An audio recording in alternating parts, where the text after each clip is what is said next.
জামাত এবং শিবির অস্ত্রের মহড়ায় বিশ্বাস করে না। আমি আজকে শপথ করে বলছি, জামাত শিবিরের কোন সন্ত্রাসী, কোন বেআইনি অস্ত্রধারী যদি সরকার গ্রেফতার করতে পারেন, জামাত আর শিবির সেই ব্যক্তির জন্য কোন তদবির, কোন তাগিদা তদবির তারা গভর্নমেন্টের কাছে কোনো দিন করবে না। জামাত শিবিরের হাতে কোন সন্ত্রাসী নাই, আলহামদুলিল্লাহ বলে।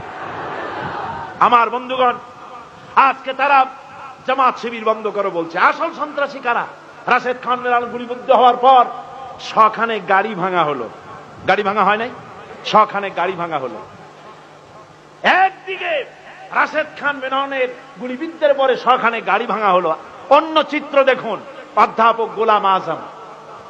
অধ্যাপক গোলাম আজম বিদ্যার দিক থেকে, প্রজ্ঞার দিক থেকে, চরিত্রের দিক থেকে, দেশে গ্রহণযোগ্যতার দিক থেকে, জনপ্রিয়তার দিক থেকে, তার অনুসারীর দিক থেকে রাশেদ খান মেনন আর অধ্যাপক Golam Azam Gulf of difference, আকাশ পাতালের পার্থক্য, ঠিক কিনা?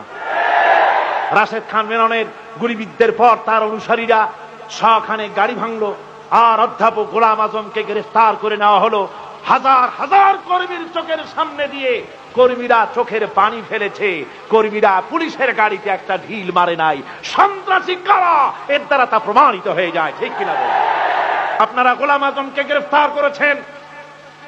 আমরা বলতে চাই, অধ্যাপক এই সিরাত মাহফিল থেকে বলতে চাই, অধ্যাপক গোলাম আজমের মতো একজন চরিত্রবান, একজন নেককার, আল্লাহর ওলি, তাকে আপনারা মুক্ত করে দেন, বেয়াদবি করবেন না।